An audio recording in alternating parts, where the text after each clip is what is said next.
Moms, do you have teenagers in your house? Are you stumbling on tough conversations?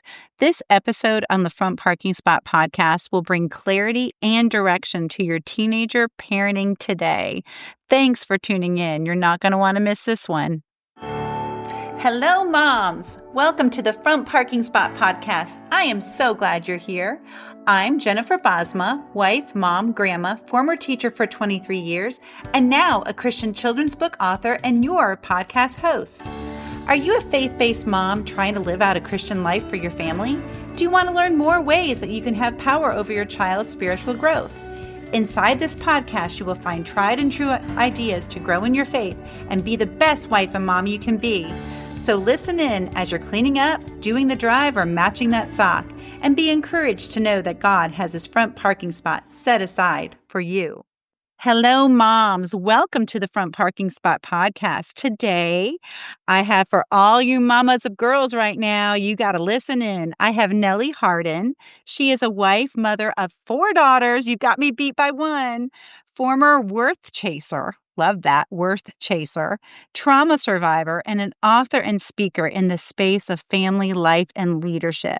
She focuses on helping women build a foundation of worth, esteem, and confidence to live the life they were created for. Her career has spanned from humpbacks to humans, and she believes it is time for a woman to know how to build their unique foundation and not just rely on cookie-cutter antics and one-size-fits-all tactics. Nellie, I am so glad you're here and a mom of 4 daughters. Welcome to the Front Parking Spot podcast. Oh, thank you so much for having me. We had such a fun little conversation before we started recording about raising daughters. And your daughters mine are all older from 32 down, but yours are all knee deep in teenager time. Oh, yes, absolutely. Give us a little bit of the message that you have for our moms today.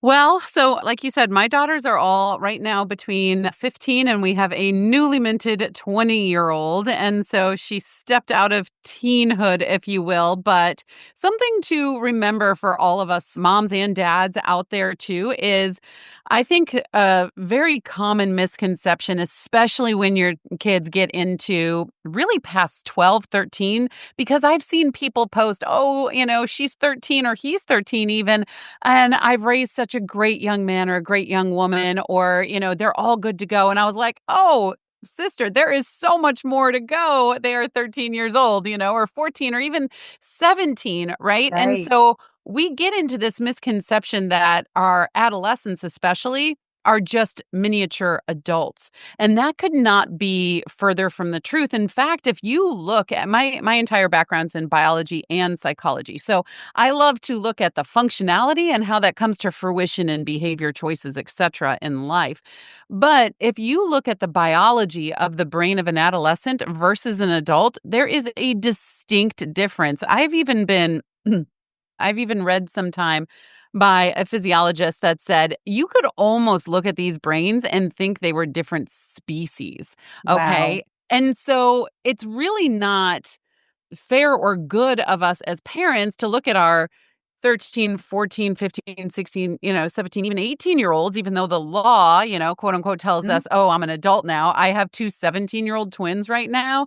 And one of them especially is like, oh, I'm almost an adult. I was like, oh, sister, we got some work to do, Right. It's okay. And just because you can get arrested now and face adult charges and you can vote, it doesn't mean necessarily that you are a quote unquote adult. It's a maturation, a maturity thing. And actually, one of my 20-year-old told my 15-year-old that a couple of days ago. I was like, okay, well, that's good. That sunk in a little. Right. But anyway, so when we are addressing and talking and working with our teenagers and our adolescents, we really need to look at it as fostering, like really establishing a foundation that we are for the rest of their lives to stand on, launch from, lean on, and support them with. And that foundation has to be made out of worth, esteem, and confidence. Now, the world is going to give us this inflated view of confidence today, right? The Mhm. girl that walks into the room is like, I own this and all this. That is not what confidence is, right? Confidence is a true belief in self, but you can't believe in yourself if you don't have value and appreciation of self, which is esteem. That is self-esteem. And you cannot find value and appreciation of self if you don't deem yourself worthy.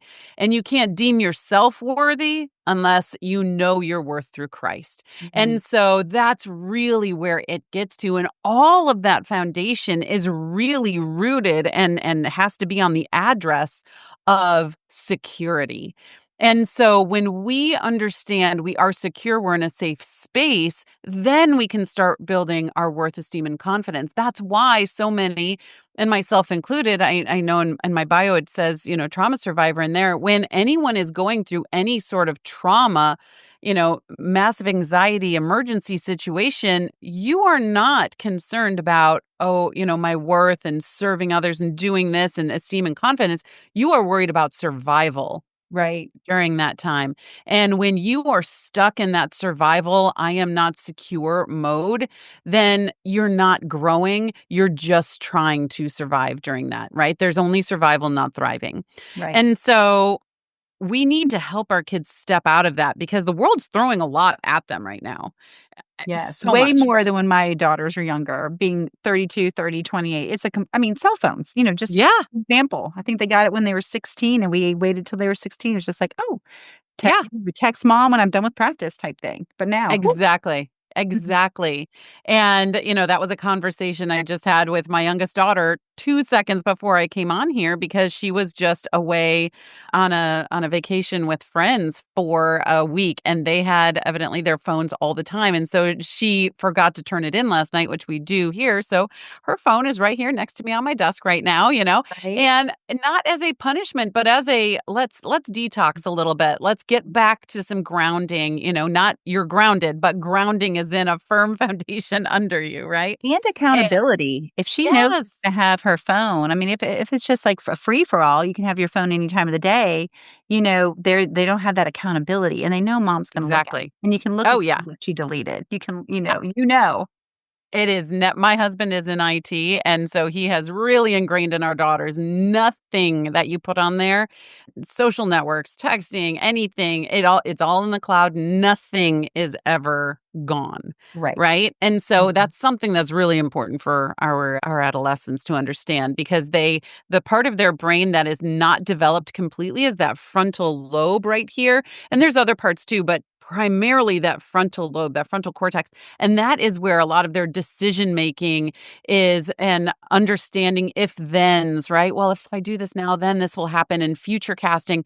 That is not fully on board yet, which is why you see so many of our teens having high risk factors. It's also why any sort of substances, whether that be, drugs, alcohol, smoking, anything, whatever, chemicals, even, that is why they have such an intense reaction to that versus an adult because their brain is under construction.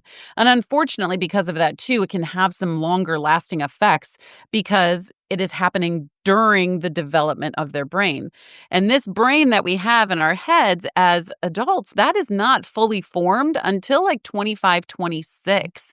And so that's something that we all need to keep in mind when we're dealing with even college students or young 20 somethings and they're still exhibiting those really high risk factors or poor decision making or not understanding and coming to you for advice. And you're like, why don't you know this? Well, there's a reason. There's a biological and psychological reason for that. So take that opportunity to take them under your wing and guide them in that. So, How do you make that part clear to them? Because I remember when, I'm a former educator and I would, tell this to my daughters and their friends and, the brain does not develop till they're 25 and they're like, yeah, we know, mom, like, how do you show a diagram? Like, how do you really get this home in their brain that it doesn't, you can tell them this, but they're like, yeah, I know. yeah. Huh. Well, I think one of the most powerful things you can do is not be the one that's telling them it. because as the mom or as the primary in their life, Mhm. they are not going to believe you. I mean, look at Jesus even, talks about in the Bible, that they aren't going to believe the person in their own hometown, and you need to move on sometimes, right? Right. But what you can do is get third party validation. And so there are some great documentaries out there, short snippets, this, that, and the other. Even, if they are on social, I highly recommend obviously being a friend of theirs on social and Yeah. sharing that social space with them, sending things back and forth. Because here is a massive tip when you are doing that, because what they look at is going to program the algorithm to what they look at. And Right. so if you send them a bunch of good things, a bunch of, positive, uplifting, Christ centered, science, centered, what have you, discovery centered, then you are shaping their algorithm through what you are sending them as well. No, I did not know that. That's great because sometimes you don't wanna be annoying, but, and that's Yeah. the thing. When your kids are younger, you have to be that parent. You have to be Yes. involved, and you have to be the one talking to them about the hard topics, because if you're not Absolutely. talking to them, they're gonna get the world, their friends, they're gonna get on the bus. The bus, I don't know if your kids ride the bus. That was always where I learned about sex, riding a Catholic school bus. Oh, You yeah. Yeah, I mean, I learned, like, not from my mom because that was way back then, but I'm like, "What?" So Yeah. Yeah, and that comes down to the question of if you're not going to parent, someone or something else is. right. And so, yeah, I'm actually putting together something in a future book of 21 courageous conversations you need to have before she leaves home, right? And those are those courageous conversations, and don't shy away from them. And a great easy way you can do this is when you're watching a show or a movie or what have you, and something happens on the screen, you can talk about it from that perspective instead of, one on one and being like, well, you can't do this, you can't do that, or what have you. You can discuss it from, well, do you think that was a good decision of hers? I don't know. I don't know what's going to happen now. What do you think is going to happen? Right. And it gets them thinking about these scenarios that they will or have or are going through themselves, but they're out of their own life thinking about it. And so then you can have those active conversations in that way as well. So it's not direct and they start building walls. So good. And that parents what I just went through. I read this Let Them book by Mel Robbins, Oh, yep, yep. and she's not, it's not a Christian book, it's for Right. everyone, but it was really a great tool, Let Them, Let Me, and that's exactly the whole foundation. If you tell somebody something, they're immediately gonna be like, yeah, great, I'm not gonna do it, I'm gonna do they wanna have the control of it, so I love what Absolutely. you said about letting somebody else make that decision. I mean, tell them about that instead Yeah. the thing, so that was a really But you're you're right still on. guiding it. Yeah, you are Right, absolutely. right. You're still guiding it, but the Mhm. conversation, if you look at it like you're driving the bus, if you will, the conversation's happening back there, and you're still contributing to it, but it's not you, telling them directly one on one. This is where Right. you go. This is what you do. This is, and then they want to, especially right now, their brains are literally wired for independence right now, and so you need to usher them into that. And I was having a conversation with my husband just last week about, because we have two that are going to be seniors next year in high school. And so we are really and we've obviously already had one that was a senior. She's in college now. But we see so many parents really trying to encapsulate their children right now and being like, this is my time. You can have your time later. And it's like locking them in a hamster ball. And Yeah. then at the end of it, knocking out the door and saying, okay, now you can go. Right.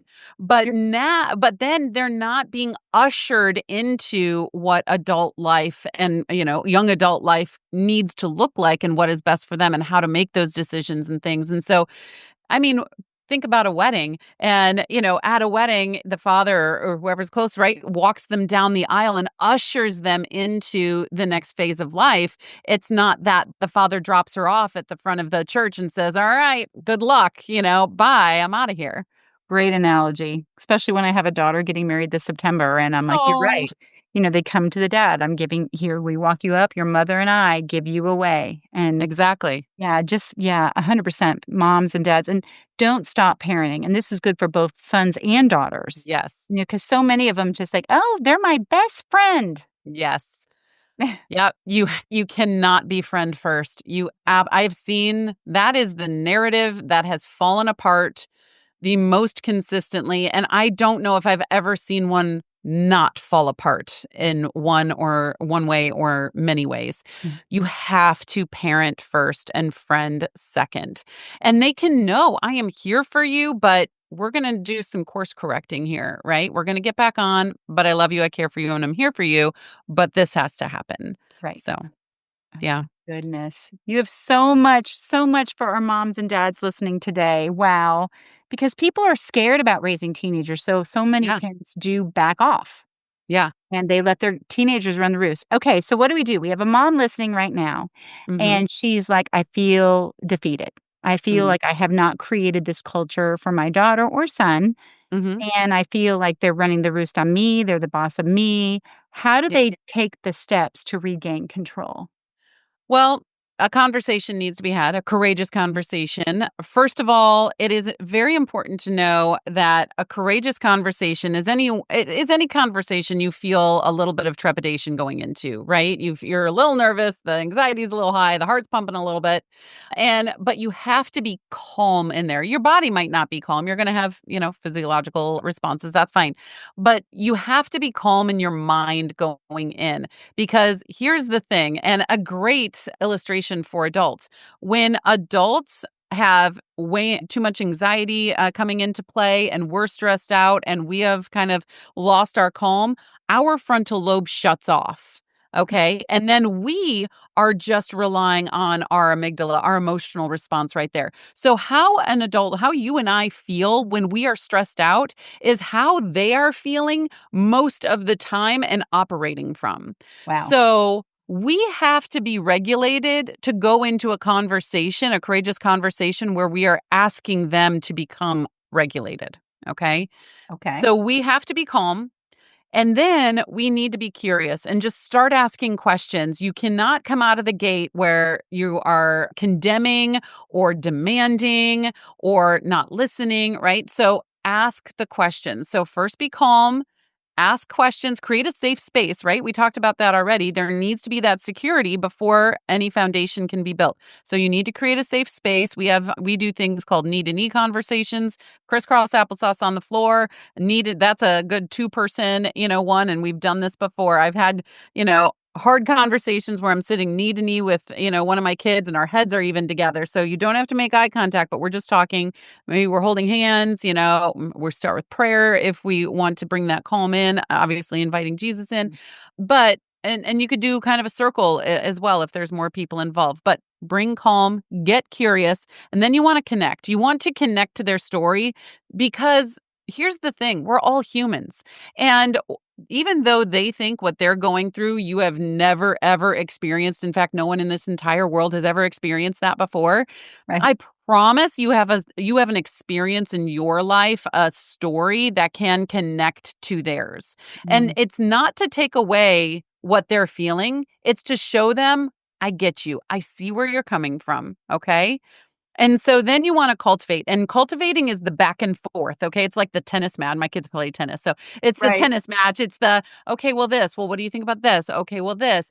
And then when that is all completed, unfortunately, that's where a lot of people walk away or they just come in demanding and then walk away. Right. But you need to have that cultivation. And then lastly, you have to have clarity. Because Mm. if you do not walk away and have some clarity, have some wrap up, have some next steps there, this conversation will repeat next Tuesday or Right. tomorrow or whenever it is. And then you are just stuck on this merry-go-round loop of things. And so you need to bring clarity to that. And let me just say, too, that when I mention you have to be calm going in, if you cannot calm yourself going in right now, that's okay. If you need a night, I'm actually watching this beautiful masterclass on sleep right now and how during your sleep, your thoughts and emotions go from your, hippocampus where they're short-term wavelengths into your cortex long-term, and you have so much more clarity when you wake up. So That being said, if you need some time and you need some space, you need to take a walk, whatever, that is fine. And them too, because you want to come to a place that you are both calm and doing well Mm. and before you can build. So do So you call that the 5 C's? Calm, I do. be curious. The whole thing with asking questions is huge because then Yes. open-ended questions, because they're gonna lead you into the conversation. So for moms, if Yes. you're listening, it's calm, curious, connect, cultivate, and clarity. I love that. Yes. What are the next steps? Because Yeah. it will be repeated next Tuesday. Like, "Did you not hear anything Right. we talked about last week?" Right. Absolutely. And just expect that as well. But Right. as the adult going into it for round 2 or 3, that it can be abbreviated. You can be like, "Well, we already talked about this. Do you remember?" And then you said, again, you have to be regulated if you're asking them to be regulated. Your brain is fully online, theirs is not. Right. So you have to show them the way, right? If you're coming in as a Tasmanian devil, asking them to be calm, that's not going to work, right?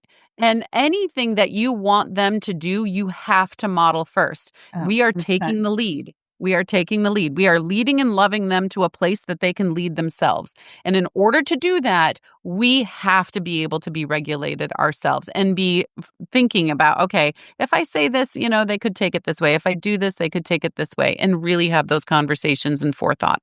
So, And the number one thing you do before you go is you pray, and yes, pray with them. yes, Because there's something they want to hear the mom and dad prayer and then say their prayers, and then they can see your heart, and they can see yes. where you're coming from, and then you've invited Jesus to be in your conversation, and that is so many of times, like, we skip that part, you know? Yeah. I know you and I prayed before we started this podcast, and I know I have done podcasts where I forgot to pray because 'cause I'm doing last minute tech things or whatever, but the power of prayer is just so needed and instrumental in making change. Wow. Yeah, and that's part of the clarity. There's been times that I have forgotten to have that exit time, Right. and you better believe it, 20 minutes later, even later, I go up to their room, I go in, I was like, "You know what? We forgot to close out in prayer. Can you pray with me real quick?" And I promise you, you'll probably get a huff or an eye roll or Right. "Oh, we have to Right. revisit," but that's okay. You want to do that because you're showing them a pattern that you want them to get into. When they're going into a hard situation, or a hard season later on in life, you want them to be able to pray into it and pray out of it, and always be inviting the Holy Spirit for their discernment, their decision making, and Jesus into whatever situation they're in as well. Because here's the thing, he's always going to be there. But your knowledge that he's there, your knowledge that you can lean on him and talk to him and gain wisdom from him, that is the game changer. And it's modeling how you go before the Lord for hard conversations, and then they'll do the same. Yeah. So it's so great. Oh my goodness, Nellie, this has been amazing. And I can think of so many people who I'm going to send the link to directly today so that they can hear this. It's been awesome. Tell the listeners how they can find you. Well, I like to keep it super easy because, let's face it, life is complicated. So my website is just nellieharden.com. And on there, you can find, if you're on any socials, you can go under our communities page and you'll see Pinterest. There's loads of stuff on Pinterest and Instagram and our Facebook community. And then you will also find the books available, resources available, coaching sessions available, all of that stuff where we can come together as a team. Wow. This has been a blessing of a podcast. And I know it's going to be blessing our mamas. And I'm going to hear, like, thank you for having Nellie on. What a blessing. Thank you for being here today, Nellie. Oh, thank you so much for having me. Well, mamas, thank you so much for joining in. I know you are super busy doing all the things that can consume your day, but you took a couple of minutes to learn how God wants to build you up in your faith, family, and life. And He wants to applaud you for this. Please subscribe and review my show. This helps other moms tune in as well. I'd love to connect with you on Instagram at Front Parking Spot, on Facebook at Front Parking Spot Mom Community, or my website at jenniferbosma.com. Have an Ephesians 3:20 type of day, mamas, and be encouraged as you go for the front parking spot in your life today. God bless.